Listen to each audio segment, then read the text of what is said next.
Zo, als het goed is ben ik nu live. Ik wil even een kort videootje maken. Zo, mijn haar zit er voor geen ene meter, maar goed. Geef allemaal niet, het is niet belangrijk hoe ik eruit zie. Het gaat om de boodschap die ik lever. Ik wil het even kort hebben over het World Economic Forum. Voor de mensen die het niet kennen. Dit is eigenlijk de echte oorzaak van alles wat er nu gebeurt. Heel eventjes kort door de bocht gezegd. Zowel alle agenda's, bekende agenda's, de 2020, de 2021 en de 2030. Nee, dan kom ik op deze site, oftewel die naar platforms en dan zeg je COVID platform. En dan ga je hierheen en dan zeg je otherwise the last insight of the coronavirus and the effect on global health and the economics and more from our strategic intelligence platform. Ja? Nou, even hier zo. Dan kom je hierop. Dit duurt even voor om te laden, want hier zit zo gigantisch veel informatie over. Dat is niet te begrijpen. Je ziet dat dus dat elk respawn en recovery, dat hier allemaal dingen aan vasthangen. Dan kan je gaan kijken van wat heeft het ermee te maken. Media role during. Values, human rights, global governance, behavior, global health, future of media, entertainment, culture. Ga zo maar door. Finding the vaccine. Kun je alles vinden. Biotechnologie. Innovation. Dat is niet zo bijzonder, dat is logisch. Future of health and healthcare. Nou ja, je kunt alles waar vinden. Wat allemaal te maken heeft met dit COVID-19 probleem. Eigenlijk.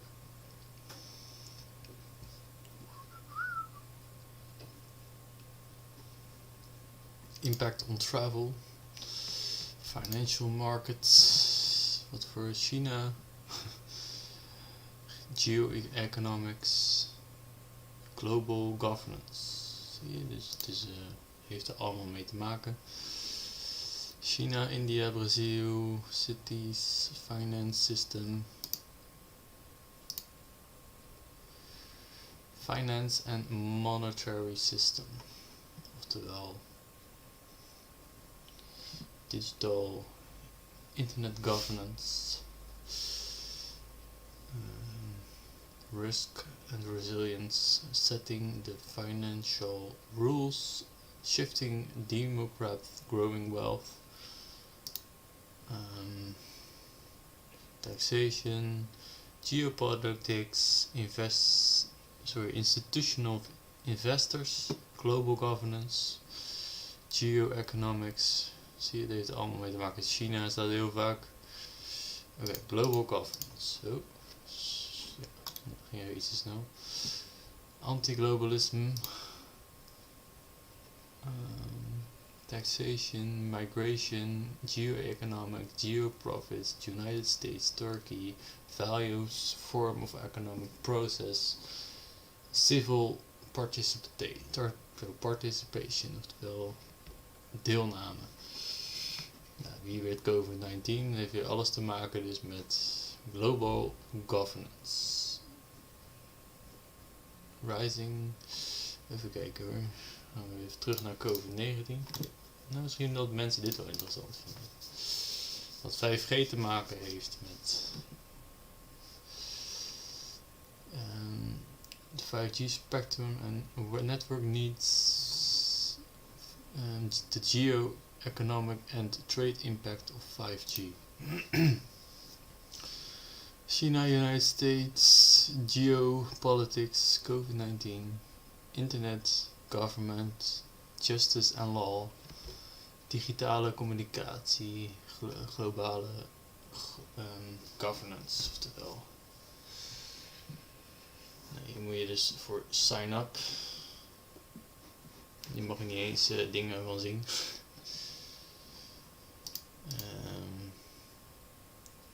De business model en transformation en entrepreneurship, oftewel ondernemerschap, batterijen, instructies, virtual and environment reality, oftewel VR. Heeft ook weer te maken met 5G. Ze willen je namelijk in een gigantisch neppe wereld gaan stoppen. Om het maar even neer te zetten zoals het is. Het Internet of Things is ook heel belangrijk. Er is natuurlijk heel veel dingen positief, hè, zoals je zo vaak in de reclames ziet van Vodafone, dat de mensen koeien en dat soort rare dingen geboren kunnen worden door dit systeem. Ja, goed. We gaan even terug naar COVID. En gaan we even naar transnational actors, oftewel acteurs. Cybersecurity, humanitarian action, artificial intelligence en robots. Nou, dat vind ik ook wel interessant. Dus mensen die niet geloven in artificial intelligence, hier is het bewijs dat ze hier echt wel zeker heel erg ver mee bezig zijn. Robots at work, Internet of Things heeft daarmee te maken. Infrastructure, geopolitics, mining en metals, oftewel space heeft er zelfs mee te maken. Dat lijkt me ook wel leuk, gaan we zo meteen eens kijken. Machine learning en artificial intelligence, education and awareness, global risks, values, fourth industrial revolution, and workplace for employees. No. Safety and security and standards, autonomous transport robots. Ja, oké. Acteurs. Climate change heeft er ook mee te maken. 5G.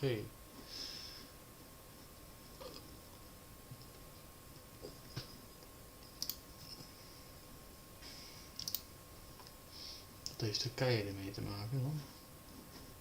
Jammer dat je dit nu niet meer in kan lezen. Dit kon je eerst wel inlezen namelijk.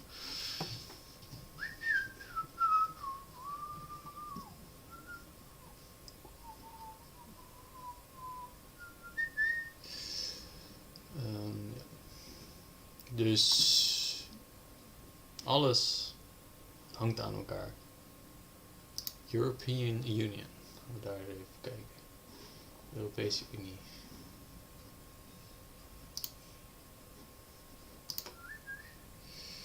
Welcome back. Ik heb dus gewoon een paspoort, dus ik kan er wel in. Ha, stom ook. USA. Hier kun je eigenlijk alles wel vinden wat er met de Europese Unie te maken heeft. En dit zijn niet zomaar een paar artikelen. Nee, dit is echt gigantisch. Het blijft gewoon doorgaan. Video's. Eigenlijk alle informatie die je wil weten over wat er nu op de wereld gebeurt op het gebied van alles wat je maar weet.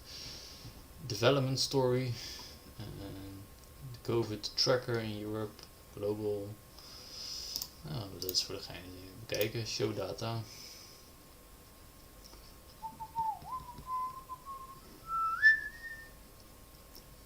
Nou, er zijn 2,2 miljoen besmettingen in Europa.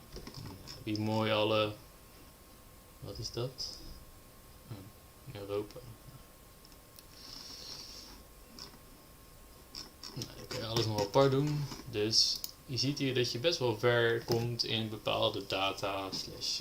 Dus voor de mensen die lekker willen researchen op bepaalde onderwerpen.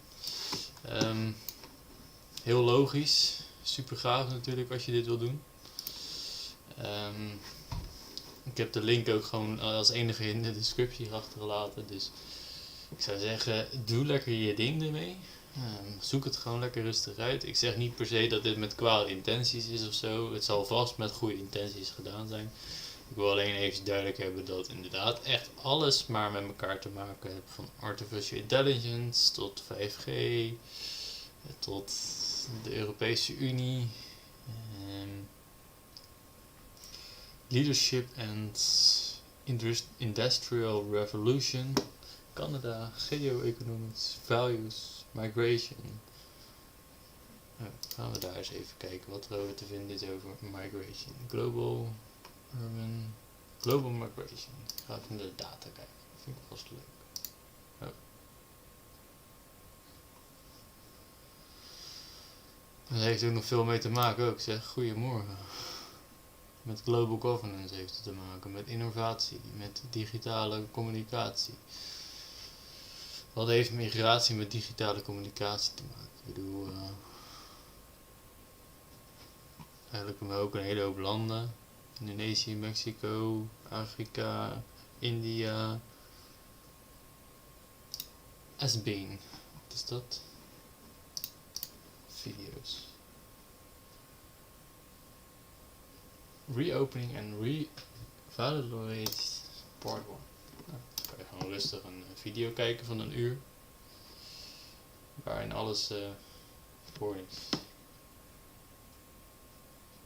Webinar, reopening and reevaluate. Morning to my colleague in the United States and good evening to our dear friends from Asia. Nou, heb je alles wat ermee te maken heeft. Mensen those very strict. Other is that due to the different. Dus the golden rules impact on investing on Asia. Great, so welcome to. Het heeft alleen maar te maken met geld verdienen en geld maken en strengthening HIV and AIDS proliferation in Myanmar. Dat is natuurlijk goed, maar we eens kijken wie erachter zit. Cayenne and Mon states in southeastern Myanmar are The project increases the Dan kan je lekker 4 minuten lang naar dingen te kijken. Dus je ziet dat er gewoon heel veel informatie op staat. Die je maar wil weten. Over wat voor organisatie / innovatie je doet. Autofocusing is ready glasses in the future.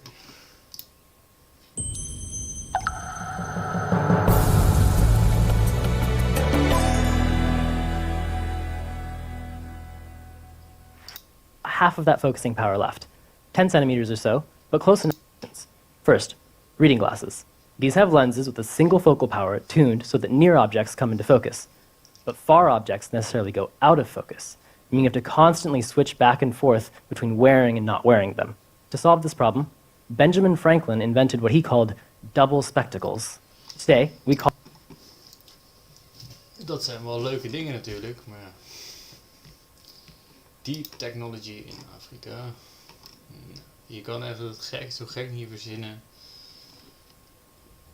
Of COVID-25. Unfortunately, this is probably not the last pandemic that we're going to face, and who knows what we're going to need for the next one. The coronavirus is changing life as we know it on a daily basis. In COVID 2025, we'll explore how the pandemic is rewriting our future. Dus je ziet dat er gewoon heel veel informatie... 3D printing... Human enhancement. Wat is dat? Kom je weer op diezelfde uit. Dus...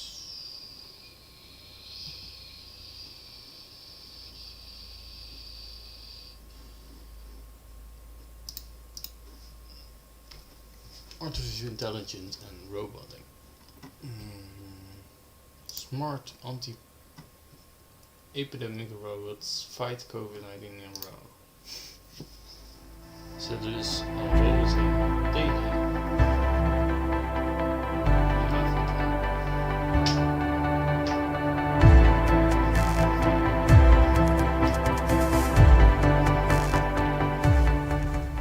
It's been a few weeks. The major dat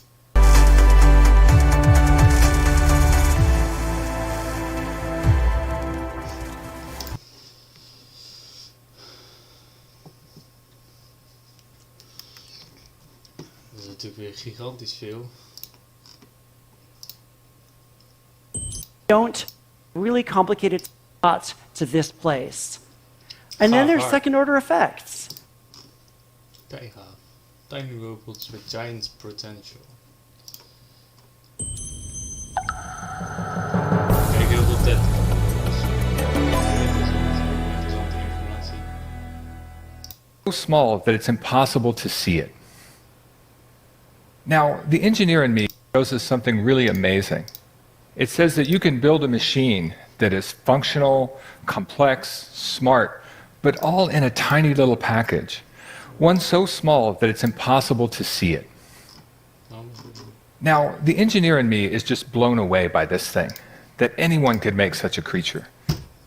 But right behind that wonder, I have to admit, is a bit of envy. I mean, nature can do it. Why can't we? Why can't we build tiny robots? Well, I'm not the only one to have this idea. In fact, in the last few years, researchers around the world have taken up the task of trying to build robots that are so small that they can't be seen. And what we're going to tell you about today is an effort at Cornell University and now at the University of Pennsylvania to try to build tiny robots. Okay, so that's the goal. But how do we do it? How do we go about building tiny robots? Well, Pablo Picasso, of all people, gives us our first clue. Picasso said, good artists copy, right? Great artists steal. Okay, but steal from what? Well, believe it or not, most of the technology you need to build a tiny robot already exists. The semiconductor industry has been getting better and better at making tinier and tinier devices, so that at this point they can put something like 1 million transistors into the size of a package that is occupied by, say, a single-celled paramecium. And it's not just electronics. They can also build little sensors, LEDs, whole communication packages that are too small to be seen. So that's what we're going to do. We're going to steal that technology. Here's a robot. Robot's got two parts, as it turns out. It's got a head, and it's got legs. We're going to call this a legless robot, okay? Which may sound exotic, but they're pretty cool all by themselves. In fact, most of you have a legless robot with you right now. Your smartphone is the world's most successful legless robot. In just 15 years, it has taken over the entire planet. And why not? It's such a beautiful little machine. It's incredibly intelligent, it's got great communication skills, and it's all in a package that you can hold in your hand. So we would like to be able to build something like this only down at the cellular scale, the size of a paramecium. And here it is. This is our cell-sized smartphone. It even kind of looks like a smartphone, only it's about 10,000 times smaller. And we call it an OIC, for optically wired integrated circuit.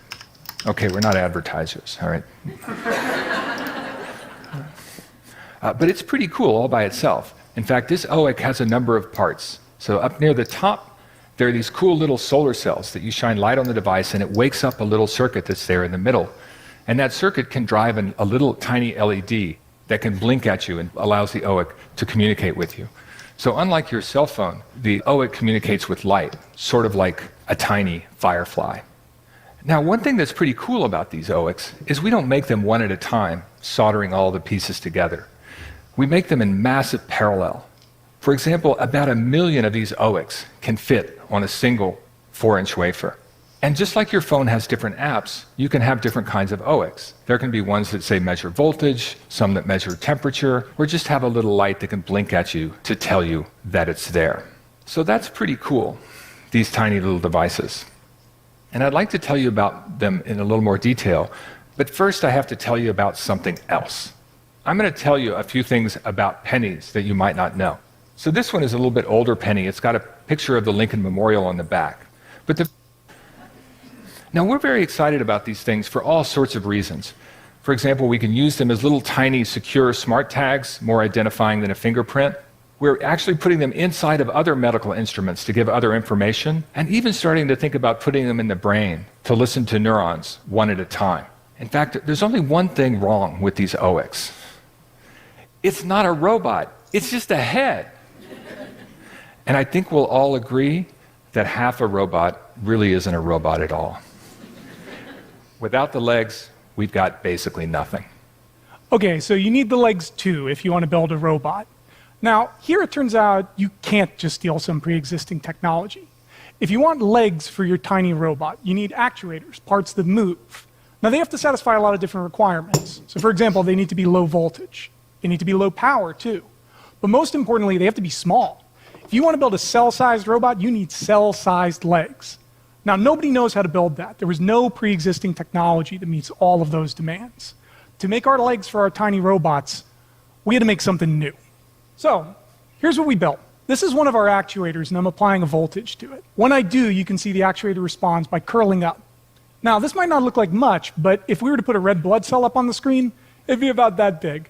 So these are unbelievably tiny curls, right? They're unbelievably small, and yet this device can just bend and unbend, no problem, nothing breaks. So how do we do it?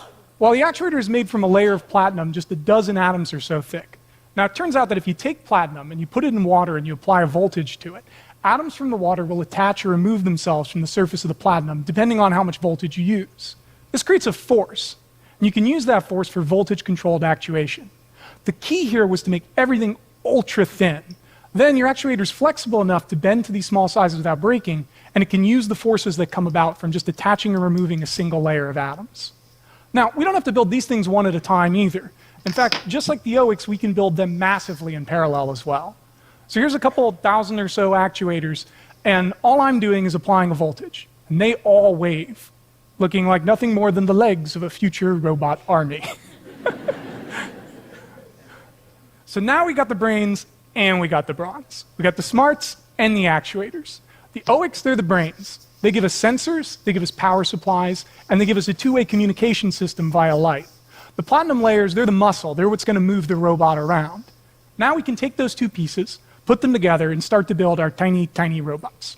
So the first thing we wanted to build was something really simple. This is a robot that walks around under user control. In the middle are some solar cells and some wiring attached to it. That's the OIC. They're connected to a set of legs, which have a platinum layer, and then these rigid panels that we put on top to tell the legs how to fold up, what shape they should take. The idea is that by shooting a laser at the different solar cells, you can choose which leg you want to move and make the robot walk around.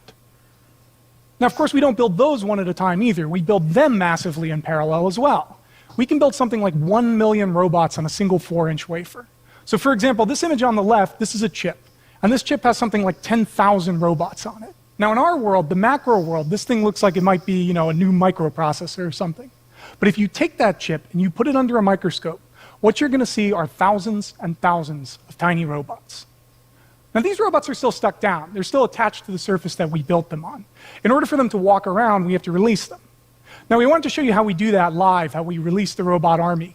But the process involves highly dangerous chemicals, like really nasty stuff. And we're like a mile from the White House right now. Yeah.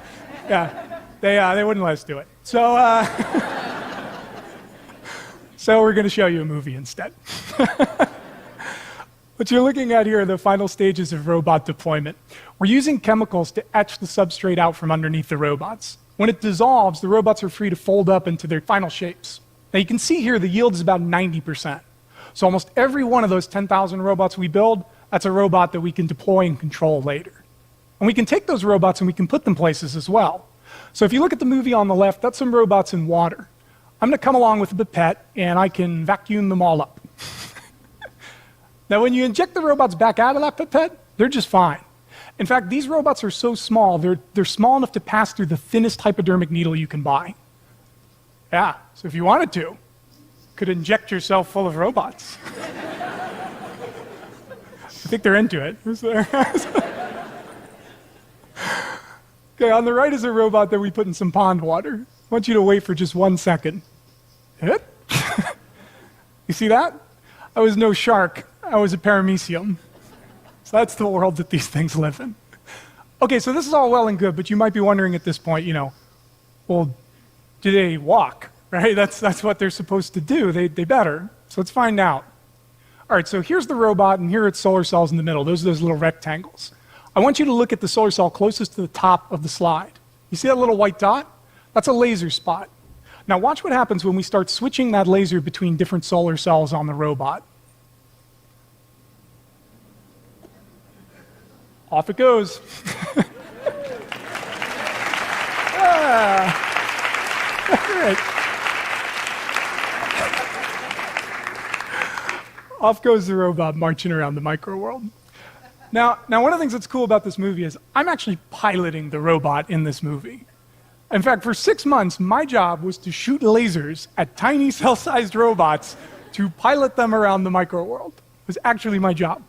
As far as I can tell, that is the coolest job in the world. There's this feeling of just total excitement, like you're doing the impossible. It's a feeling of wonder, like that first time I looked through a microscope as a kid staring at that rotifer. Now, Nou ja, goed. Voor de duidelijkheid, er zijn dus nanobots op de aarde die in en door de dunste naald die we kunnen vinden heen kunnen gaan zonder dat ze het merkt. Dat is een beetje wat ik bedoel.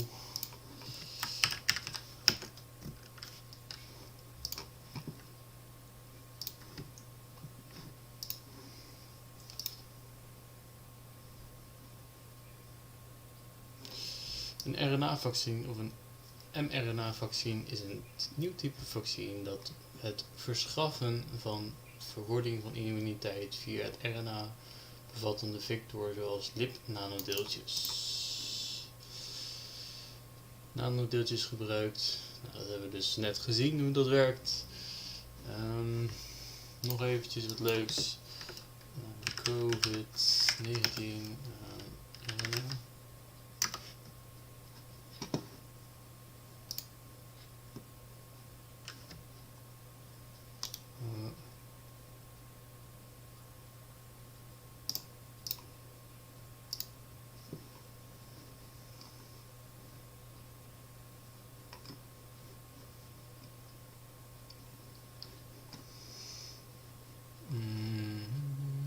Even zoeken hoor, RNA-virus. Oh, sorry.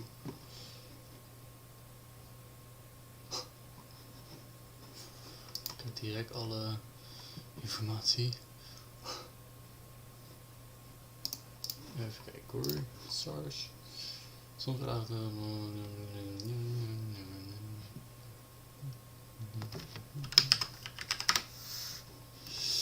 Het virus behoort tot de familie van coronavirussen. Deze behoren tot de positief enkelstrengige RNA-virus. Dus het vaccinatie van het SARS-CoV-2 wordt een RNA-vaccinatie. En daar zit nanodeeltjes in. Die hun maken.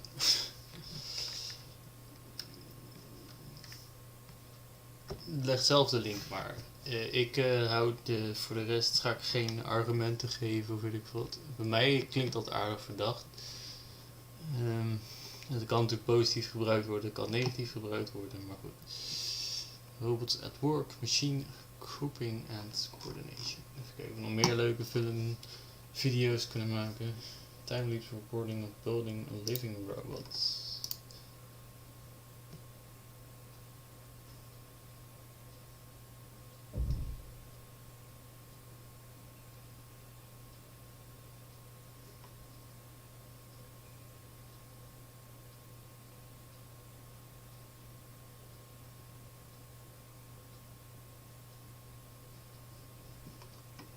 Wat?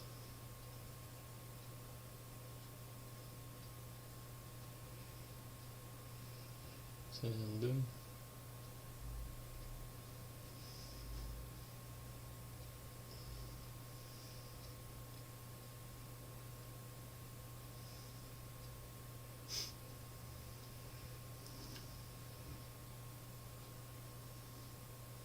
Cells being manipulated and assembled using silico designed to create a 5.0 living machine called xenobots.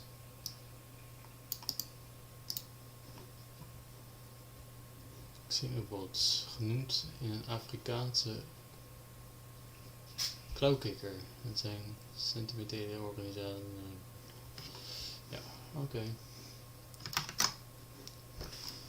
Oh. Nou ja.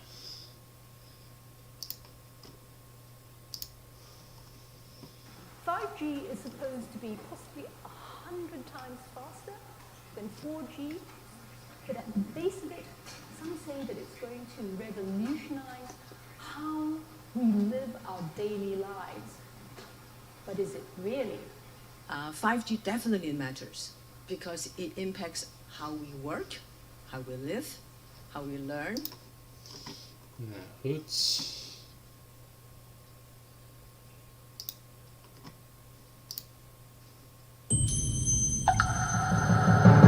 Into any form. If you don't like it, you unfold and fold back again.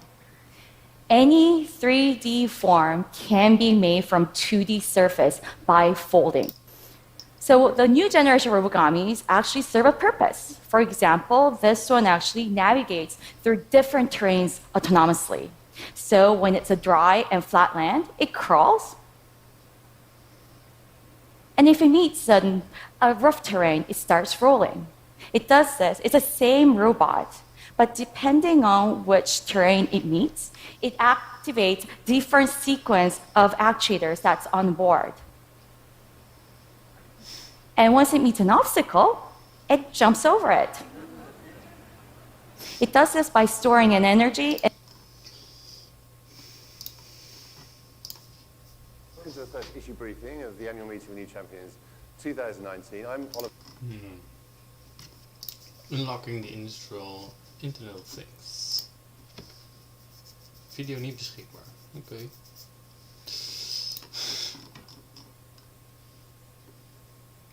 Journalism in a new age of media. Over 45 uur durende video. Nou.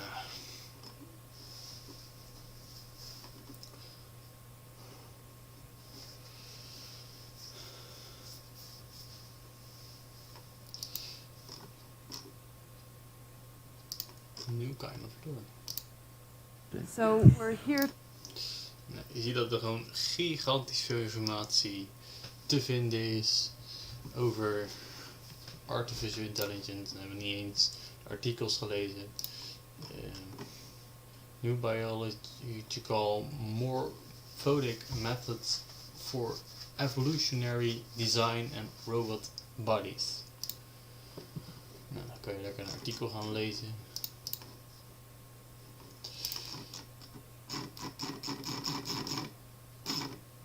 Het is niet zomaar een artikeltje, nee, het is gewoon een compleet boek. Nou ja, goed. Dus we zien hier gewoon gigantisch veel informatie op al deze onderwerpen die je allemaal kunt vinden op deze pagina. Drones.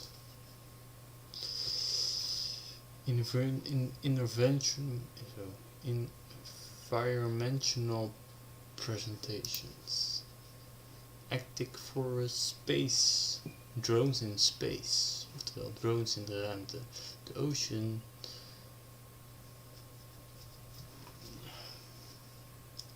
COVID-19 air traffic visualization. Video's. Gaan we eens kijken. Global risk of COVID-19 exportation. Laat uit China 1 februari 2020. Nou, zo is het dus verspreid. Weet ze ook allemaal helemaal precies. Knap hoor, knap.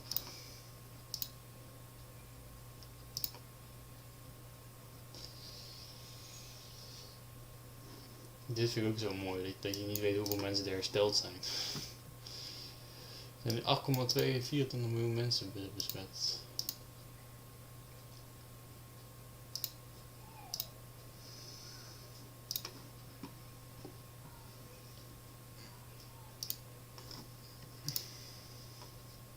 Nou, dat mag ik niet eens bekijken.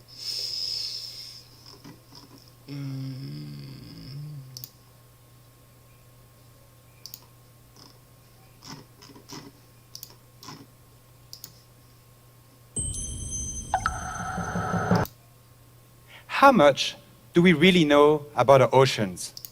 What's going on in the oceans? And what are we trying to measure? And how could a robot be of any use? Let's zoom in a small cube in the oceans. One of the key things we want to understand is the surface. Because the surface, if you think about it, is the nexus of all air-sea interaction. It is the interface through which all energy and gases must flow. Our sun radiates energy, which is absorbed by ocean as heat, and then partially released into the atmosphere. Gases... Ja, leuk allemaal. Geen data bereikbaar, oké.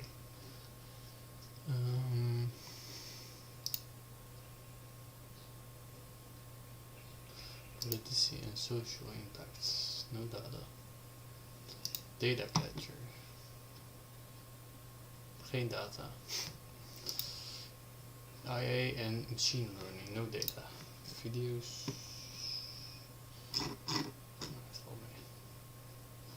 Go ahead, dream about the future.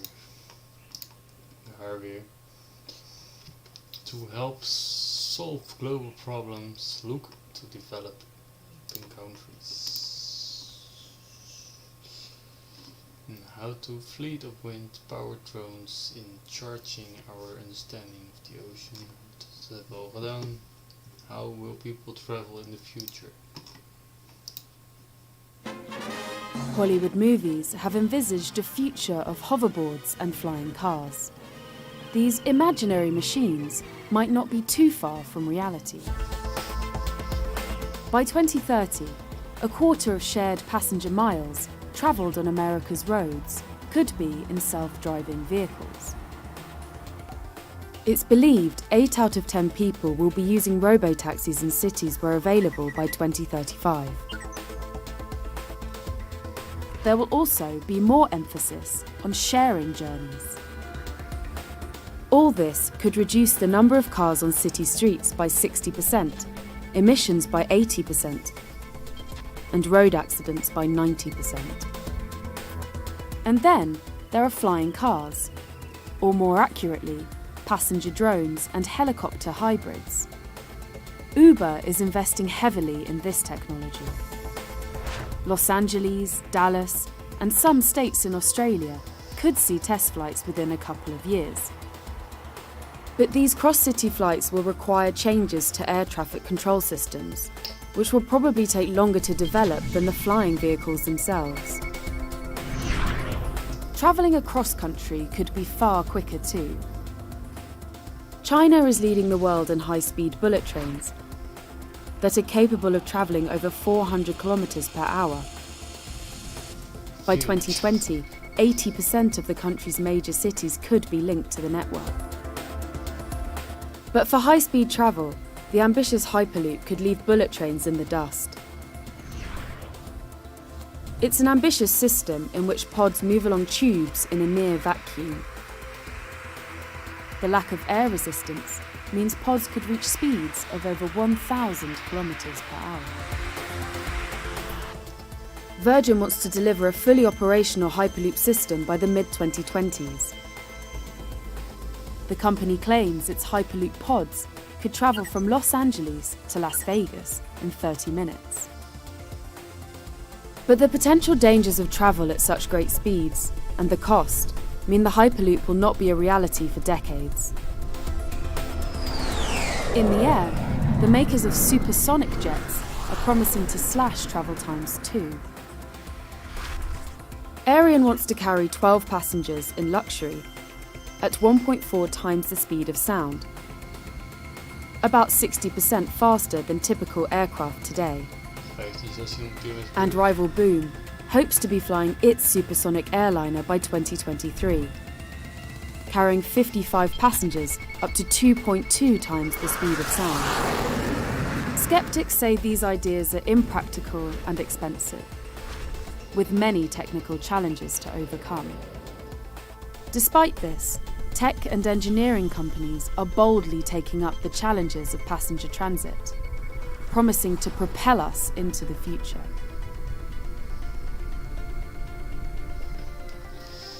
Ja, het geeft je in ieder geval een beetje een idee van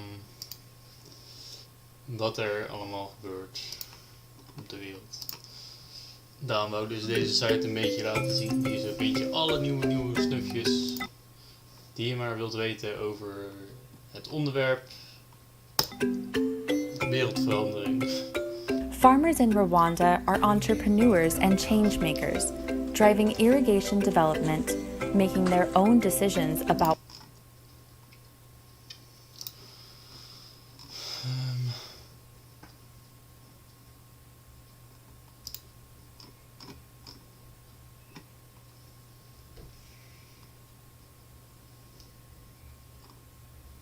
Nou, je kan eigenlijk alles vinden over. Maar ik dacht misschien hebben ze ook wat nieuwe snufjes van het Food System Dashboard. Show data. Server unavailable. Nou, dat is makkelijk.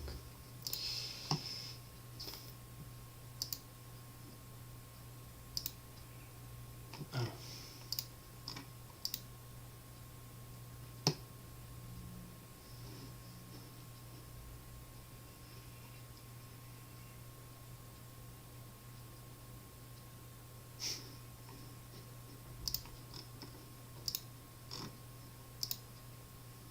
Global fish trade. Zo dan. 15 miljard in 1980, 130 miljard vandaag. 130 miljard in vishandel. 130 miljard.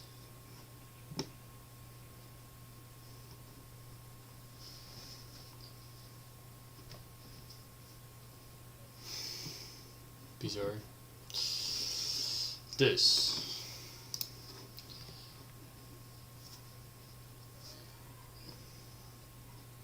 Water.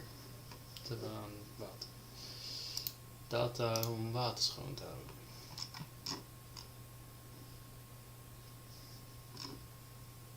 Source water and light limited at least basic. Drinking water surface scored in the world from 2000 to 2015. Wauw. Nou, alle data die je wil hebben over water. Dus je kan hier gigantisch veel vinden wat je ook maar wilt weten. Het is een hele interessante site om gewoon lekker je research op te doen. Geoeconomics, the politics of 5G.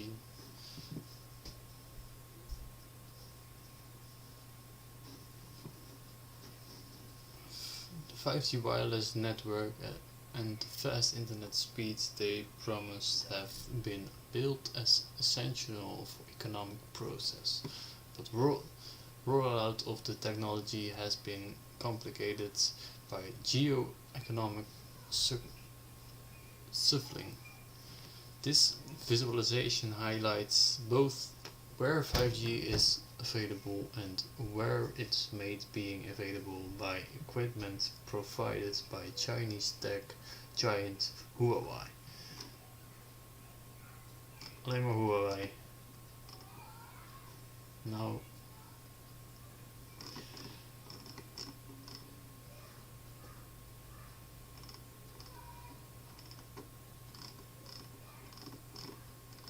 Okay. Domination of rare earth trade.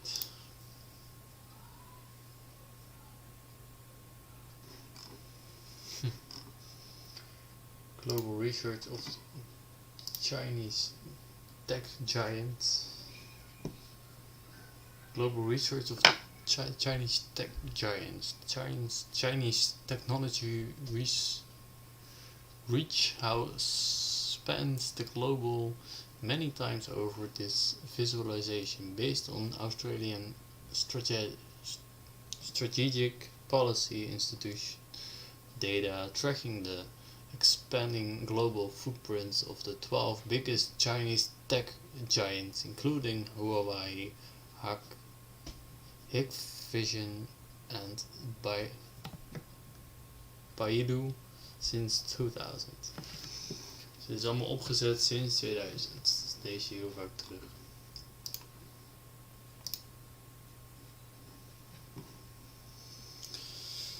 Oké. Global Network for Civilization. 2015. Ja, nou, dus je kan hier echt gigantisch veel informatie vinden.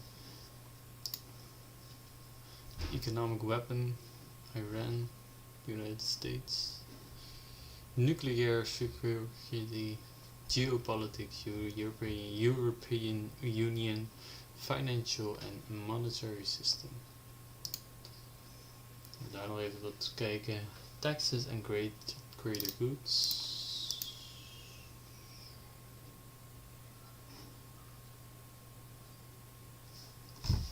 (1965).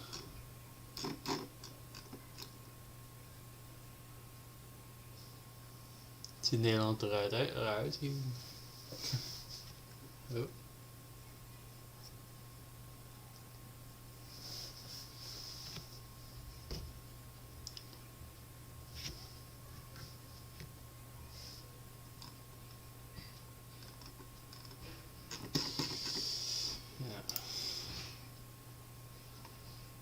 American studies during debt crisis. Global Competition Index. Financial market development. Economic mapping tool.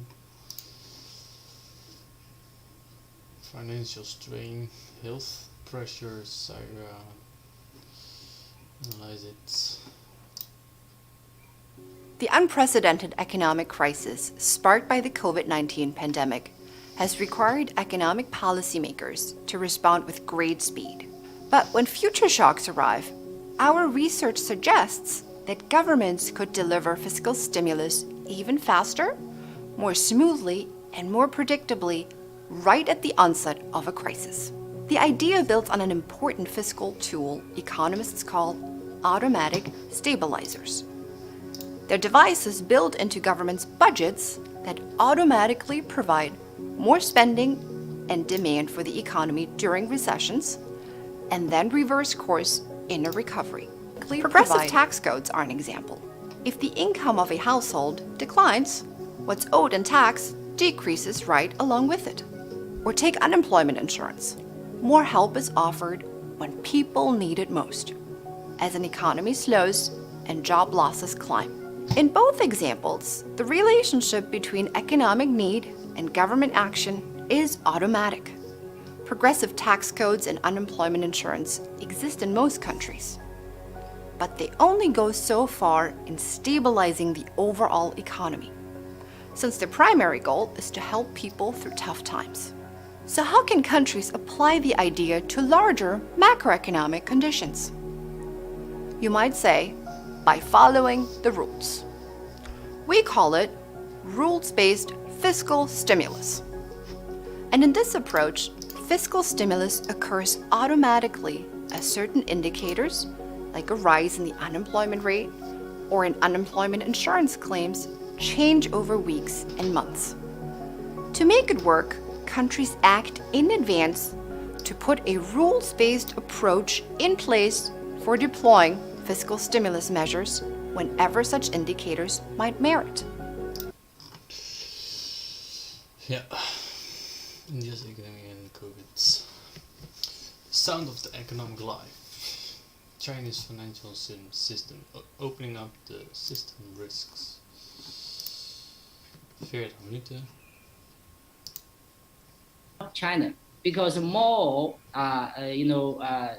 activity of foreign banks to China, at least in theory, they can enhance the quality for competition and banking services in China, can partly solve the problem of the low efficiency of the.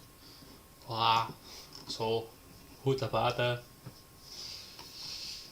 Collaboratie, blendende. Goed. Ik hoop dat ik nu een beetje voldoende heb laten zien van deze website. Want hier kun je een heleboel informatie op vinden. Dus je ziet met gigantisch veel onderwerpen. Die allemaal te maken hebben met hetzelfde. En dat kan je wel stellen dat dit het is. Die staan ook echt gigantisch veel onderwerpen aan vast. Die je maar kan verzinnen. Dus, ik ga het hierbij laten. Dankjewel voor het kijken. Ik heb gewoon zomaar even random deze stream gemaakt. Ik dacht, ik ga het eens een keertje even laten zien live. Misschien dat deze video gaat verwijderd worden, omdat ze niet willen weten dat wij dit weten. En dan heb ik hier in ieder geval de goede kant op geleid. Dankjewel voor het kijken. Tot in een volgende video. Vanavond eigenlijk om 9 uur ga ik weer een nieuw gedeelte van Goed tegen Kwaad behandelen. En daarmee ook probeert aan te tonen waar de goede kant vandaan komt. Waar we op moeten focussen in deze tijd. Wat voor geloof eigenlijk, om het zo maar even te zeggen. Om het maar heel, dus geen religie, maar geloof. Geloof is iets anders dan religie. We moeten gaan kijken naar eenheid. Hoezo dat zo belangrijk is. Zeker op dit moment dat we... je hebt natuurlijk al die groeperingen binnen de protesten. Morgen hebben we dus de Black Lives Matters en die dag daarna hebben we de vaccinaties. En van de week waren het de tourbussen en die week daarvoor was het de kermissen en ga zo maar door. Elke keer gaan we allemaal apart van elkaar los, gaan we naar het Malieveld om met of 40 vrachtwagens of met 10 kermisattracties of weet ik veel wat te protesteren. Terwijl dat als we onze krachten mengen, dan komen we denken, dan behalen we ook echt, dan bereiken we echt iets. Dat is wat ik ervan denk. Dus ja, dankjewel weer voor het kijken. Tot in de volgende video. Tot vanavond, als je wilt zien. Dankjewel. Peace.